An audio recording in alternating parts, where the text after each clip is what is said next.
SSC নিয়োগকাণ্ডে গ্রেপ্তার কল্যাণময় গঙ্গোপাধ্যায়।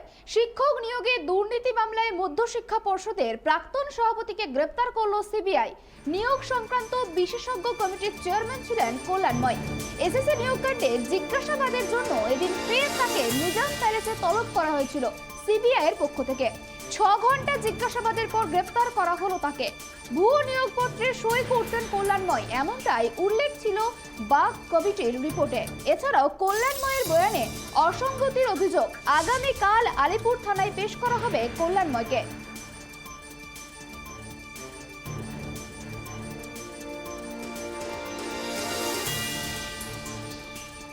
কল্যাণময়কে আগামীকালই আদালতে পেশ করা হবে।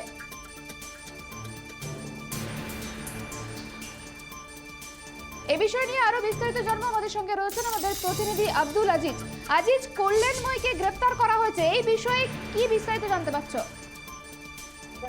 দুর্নীতি মামলায় আজকে প্রায় 6.5 ঘন্টা জিজ্ঞাসাবাদ করা হয় মধ্যশিক্ষা পর্ষদের প্রাক্তন সভাপতি কল্যাণময় গঙ্গোপাধ্যায়কে। এবং সিবিআই এর জেরার মুখে কিছু অসঙ্গতি সিবিআই পেয়েছে এবং তার পরিপ্রেক্ষিতে সিবিআই মনে করেছে যে তার অ্যারেস্ট হওয়ার মতো যথেষ্ট কারণ রয়েছে এবং সেই জন্যই তাকে গ্রেফতার করা হয়েছে কিছুক্ষণ আগেই। এবং যেমনটা জানা যাচ্ছে যে তাকে চিকিৎসার জন্য নিয়ে যাওয়া হবে, অর্থাৎ তার মেডিকেল চেক আপ করানোর জন্য নিয়ে যাওয়া হবে। শারীরিক পরীক্ষা নিরীক্ষা করার পর আবার এবং বলা যায় 12টা থেকে দুপুর 12টা থেকে সিবিআই দপ্তরে হাজিরা দিয়েছিলেন কল্যাণময় গঙ্গোপাধ্যায়।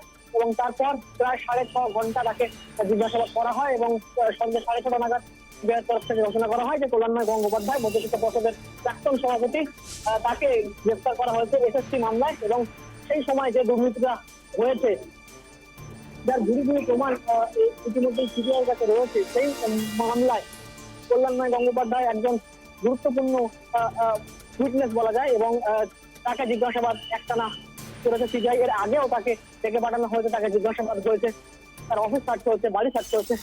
এবার তাকে জিজ্ঞাসাবাদ করে সিবিআই কিন্তু তাকে গ্রেফতার করলো টানা 6 ঘন্টা জিজ্ঞাসাবাদ করার পর। সুপর্ণা, ধন্যবাদ আজিজ তোমাকে এই বিষয়ে আমাদেরকে বিস্তারিত উত্তর দেওয়ার জন্য।